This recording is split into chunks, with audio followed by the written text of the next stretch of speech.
akhirnya kapalnya nggak jelas ke mana gitu.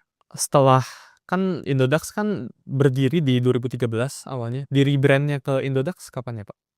Saya kurang tahu persisnya ya, tapi, singkat saya tahun 2018-19, jadi kita rebranding dari Bitcoin Indonesia ke Indodax. Nah, itu kan 2013, 5 tahun setelah itu rebrand jadi Indodax.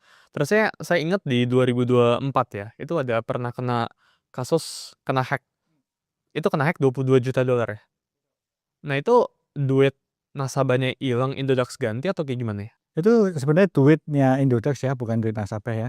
Duit Indodax yang kemudian kita ganti karena kita punya reserve-nya juga dan kita make sure bahwa dana nasabah itu aman 100%. Karena pada saat itu saya tuh jadi salah satu witness ya. Saya bukan korban ya, saya yang ngeliatnya dari luar kayak menurut saya PR dari Indodax tuh keren banget gitu. Kayak nanggepin krisisnya bagus banget. Bisa diceritain nggak Pak? Pas pertama kali awal denger cerita itu tuh apa yang pertama kali dipikirin Pak? Ya, wah itu kalau ingat waktu itu kan itu bulan September ya rasanya ya. Ya itu kacau banget tuh. Jadi, jam 4 pagi tiba-tiba saya di-notice sama tim Indodax jam 4 pagi, jam 5 pagi ya, saya lupa persis jamnya ya. Jadi pagi-pagi saya di-call, dikasih tahu ada masalah, kemudian, kita langsung saat itu juga langsung ke kantor Indodax tuh. Saya pagi-pagi ke kantor Indodax setelah saya diskusi dengan, kantor kita kan beberapa, kita ada kantor tech, ada kantor marketing, ini kantor marketing nih yang kantor Yang di bisnis situ sekarang. yang di sini, kantor bisnis. Kantor tech itu kan di tempat lain. Jadi setelah kita diskusi dengan tim tech, kita, berusaha untuk manajer secara bisnis. Kemudian saya datang ke kantor bisnis, langsung melakukan persiapan, ya, dengan tim, waktu itu kan saya gerak bukan cuma dari tim Indodax ya, tapi juga dari tim personal branding saya, kita langsung, membuat konten untuk menjelaskan kepada audiens. Karena memang kalau ada satu krisis, jangan dibiarkan customer itu, tidak tahu apa-apa. Malah itu membuat suatu makin kacau kan. Jadi yang harus kita lakukan ya kita harus mengadres isu itu dengan secepat mungkin. Saya percaya dalam bisnis itu 2 hal penting. Satu kecepatan, yang kedua integritas. Bisa dijelasin nggak Mas? Kecepatan. Kecepatan ini kecepatan untuk merespon, kecepatan untuk bergerak, kecepatan untuk eksekusi. Kecepatan itu penting sekali. Mungkin kecepatan kadang-kadang nggak benar, tapi lebih baik cepat daripada terlambat tapi benar. Kenapa? Kalau terlambat tapi benar, kadang momennya sudah lewat. Oh.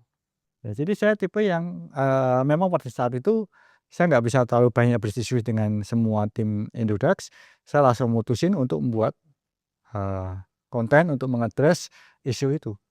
Jadi kemudian setiap berapa jam kita update kan, ya kita update dengan cepat, jadi supaya customer tahu what happened gitu. Kayaknya pas itu setiap jam tuh ada reward-nya ya. Betul, kita Reward juga ada apa ya pas itu reward-nya. ya? Reward untuk memastikan bahwa ini loh Indodax aman dan kita juga menge-track audiens, untuk audiens sambil nunggu ada sesuatu yang bisa mereka ikut dapatkan. Pada saat itu yang kepikiran ide itu siapa Pak? Nah dari saya Oh, memang, saya itu di Indodax dulu terkenal sebagai, problem fixer, problem fixer. sebagai petarungnya gitu, sebagai petarungnya.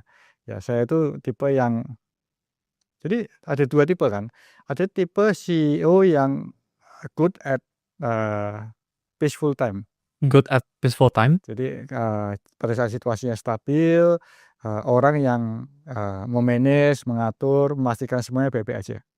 Ada lagi seorang CEO yang memang dia bagusnya untuk bertarung, untuk membesarkan, untuk, mengatasi suatu krisis. Nah, saya tipe yang kedua. Saya bukan tipe orang yang bagus pada saat semuanya stabil dan baik-baik aja. Bagus tuh bagus dalam bekerja atau Teratur, bagus dalam hal, semua sudah teratur, sudah in place, sudah rapi gitu, ya. Itu, biasanya butuh CEO yang micromanage, butuh CEO yang memastikan semua comply dengan aturan, semua baik-baik aja. Nah, saya tipe yang kedua, saya tipe yang lebih berfungsi untuk bertarung, berfungsi untuk, mendobrak. Nah, memang orang karakternya beda-beda tuh. Kita harus tahu dulu kita tipe yang mana. Kalau Sule nyuruh saya misalnya manage perusahaan yang teratur, yang, eee jam ini ngapain, jam itu ngapain, jagain operasional, bener-bener cuma keteraturan itu, saya bukan tipe yang bagus. Karena saya lebih tipe yang makro. Jadi pada saat itu di 2024 itu pure act berdasarkan data itu kayak nggak ada timbul panik atau apa gitu, nggak ada pas itu. Atau gimana? Pasti namanya panik ada, pasti namanya panik ada. Tapi memang karakter saya ada karakter petarung gitu. Jadi pada saat adrenalinnya tinggi seperti itu, saya tahu bahwa saya nggak bisa mundur. Saya harus maju, memastikan kondisinya stabil, memastikan seluruhnya berjalan dengan baik. Karena di satu sisi, di belakang partner saya juga lagi bekerja memastikan operasional wise, memastikan damage-nya bisa teratasi. Kan harus ada orang yang di depan, ya kan? Kalau semuanya di belakang, berantakan. Semuanya di depan, berantakan juga. Ya. Harus ada orang yang defend, harus ada orang yang tetap attack sedikit, attack ke komunitas, attack ke masyarakat untuk memastikan bahwa masyarakat mendapatkan informasi yang menenangkan. Pas itu tuh Pak Oscar masih jadi CEO-nya Indodax ya? Belum Masih, step down? masih. Ya. Dan saya salah satu orang yang dari dulu berpendapat bahwa no choice is no problem. Jadi kalau memang pada satu kali kamu tidak dihadapkan dengan situasi yang kamu bisa memilih, itu artinya tidak ada masalah. Gini, kalau satu kali kamu dihadapkan dengan pilihan, kamu bisa milih nih, mau ke kiri apa ke kanan. Nah itu baru problem. Oh, kenapa? Karena kamu nggak ngerti nih mana yang betul. Tapi kalau pada saat situasi krisis seperti itu, kamu emang harus menghadapi dan kamu harus tegar dan kamu harus benar-benar jalani. Itu salah satu filosofi hidup saya itu. Kan Pak Oscar udah dikenal di muka kripto Indonesia sebagai OG kriptonya Indonesia gitu ya. Dan bahkan menurut saya pribadi, saya pertama kali pakai exchange kripto tuh pakainya Indodax dulu di 2020 kayak pas pertama kali sign up.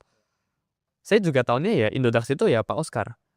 2025 tahun lalu ya, Pak Oscar itu ada step down dari CEO-nya.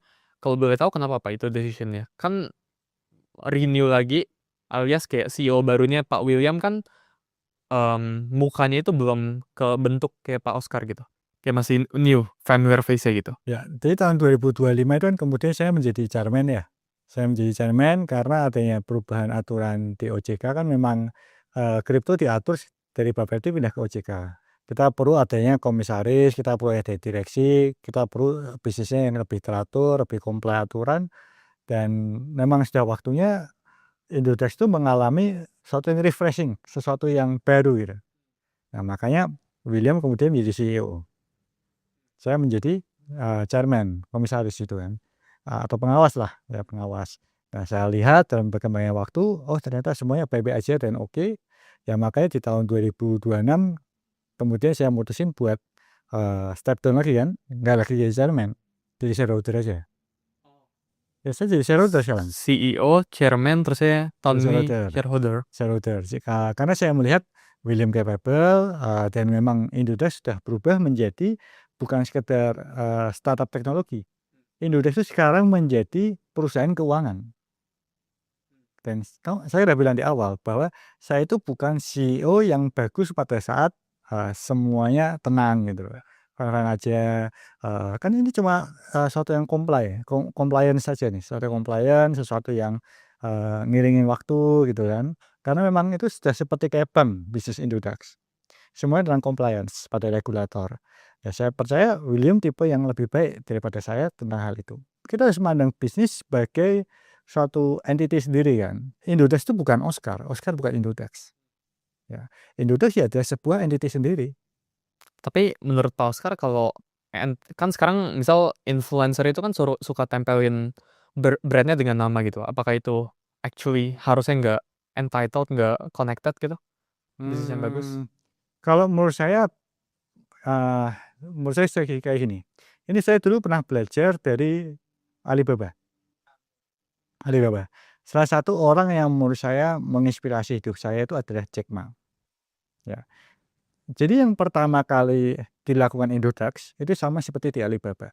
Kita membesarkan branding Indodax-nya. Bukan Oscar-nya loh. Yang kita besarin pertama kali branding perusahaannya. Kenapa? Supaya Indodax namanya kuat, bagus. Tapi setelah namanya kuat, ada saat di mana-mana branding perusahaan itu tidak bisa menembus masyarakat tertentu. Karena masyarakat akan lebih mudah percaya pada sosok. Kemudian yang harus dilakukan adalah direksi utamanya, yaitu saya, Oscar, saya harus melakukan branding pribadi untuk melengkapi apa yang tidak bisa di-approach sama Indodax. Memangnya apa yang nggak bisa di-approach sama Indodax? Karena ada konsumen yang tetap ingin melihat sosok. Konsumen yang nggak cukup dengan cuma melihat brand perusahaan aja. Dia perlu sosok muka gitu. Nah, itulah yang kemudian kenapa saya kan mulai branding itu kan tahun 2022 ya, 2023, saya lupa persisnya. Saya baru kok. Ya, 2022, 2023 saya mulai membuat brand Oscar Darmawan. Oscar Darmawan, kemudian saya mulai aktif karena saya melihat Jack Ma. Jack Ma juga gitu. Alibaba itu besar dulu, baru setelah Alibaba besar, baru Jack Ma muncul. Nah, kalau Jack Ma-nya sudah muncul, kemudian mereka berdua melakukan marketing kan untuk saling melengkapi. Dan Indodax juga gitu. Indodax dan Oscar Darmawan. Ya, makanya followers saya juga cukup besar loh. Tapi bedanya kalau Indodax kripto banget gitu kan. Karena memang bisnisnya kripto. Kalau Oscar ya sesuka-sukanya Oscar ngapain gitu. Iya. Iya, kadang kontennya bahas apa? Iya, Iya. kadang kontennya bahas Firaun gitu. Iya, tapi rame ya, bagus isinya sih. Iya, jadi karena begitu sudah makin besar, berkembang, makanya itu menjadi dua entitas yang sama-sama saling mendukung lah. Nah, kembali ke pertanyaan Suli tadi, apakah memang harusnya dari awal kalau punya bisnis itu ngembangin personal branding? Menurut saya enggak. Kalau dari awal Indodax itu langsung melakukan branding ke Oscar Darmawan, yang akan terjadi adalah branding perusahaannya nggak akan take off. Akan kena overshadow daripada brandingnya Oscar Darmawan. Kenapa? Karena menjual nama selalu lebih mudah daripada menjual perusahaan. Tapi kalau kita sudah jualan pakai nama dari awal, nama perusahaannya nggak akan berkembang. Ya, itu pilihan tuh. Apakah kita pengen menjual sesuatu secara mirip firma hukum ya? Firma hukum kebanyakan secara tokohnya yang dijual. Atau kita lebih pengen menjual secara branding. Kalau branding arahnya kita lebih long lasting, lebih lama. Nah, saya tipe yang memandang dulu Indodax harus melakukan branding secara perusahaan dulu.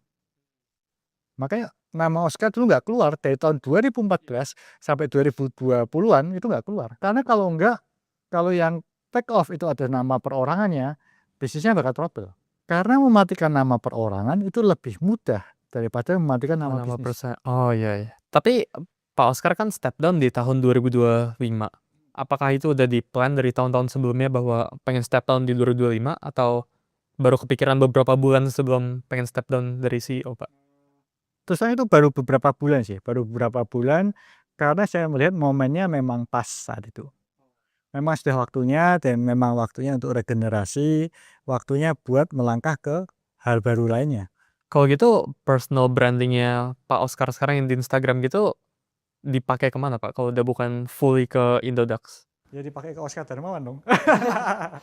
Berarti sekarang kesibukannya Pak Oscar kayak gimana ya? Kalau abis step Kesibukan down. saya sekarang, saya pikir dulu saya bakal nganggur-ngangguran, bakal jalan-jalan ke sini ke sana gitu kan. Tapi ternyata kesibukan saya masih meeting sini, meeting sana, meeting situ. Saya juga nggak tahu sih kenapa ya. Jadi, karena saya kan hobinya buat bisnis. Ya, hobi saya itu buat perusahaan, buat bisnis, nyoba hal baru. Ya karena saya orangnya bosanan sih. Saya juga dengar Pak Oscar gara-gara keluar Indodax tuh makin sibuk, bukan? Iya, makanya saya juga heran. Iya. Jadi saya ini kan sebagai shareholder dari banyak perusahaan. Ya.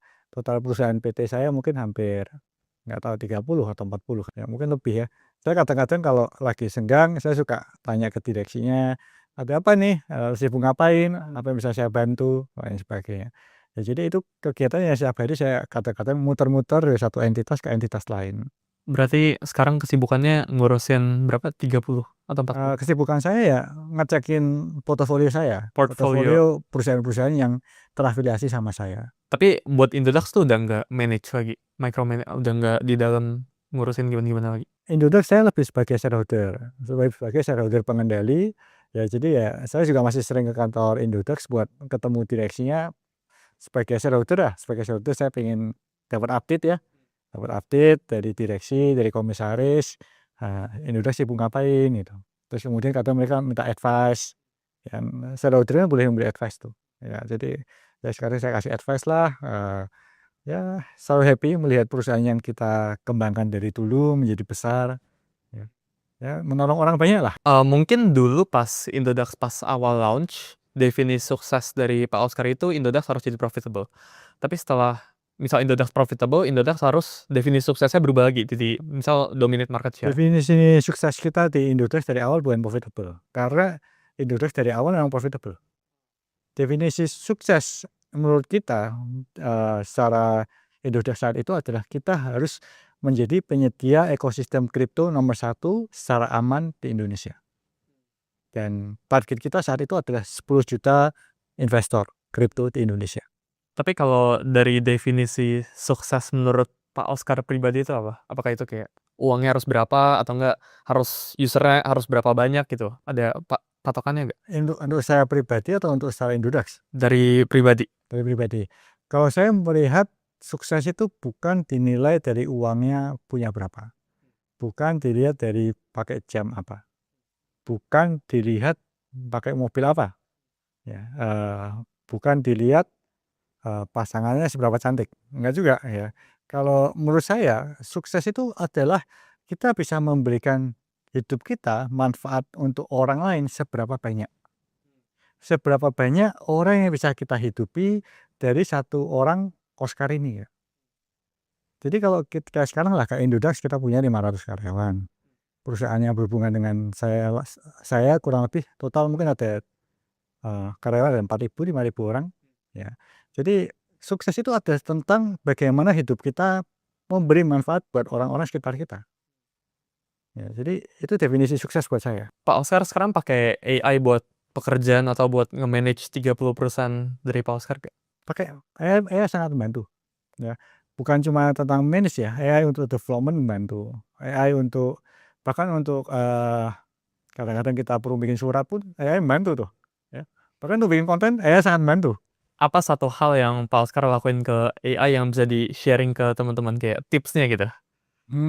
Tipsnya, kadang-kadang kalau kita dihadapkan dalam situasi yang sulit, yang kita kebingungan ngambil keputusan yang logikal, karena manusia punya emosional ya. Kita kadang-kadang yang bisa kita lakukan adalah kita menjelaskan secara detail, kita masukkan prompting ke AI-nya, kita kasih background-nya.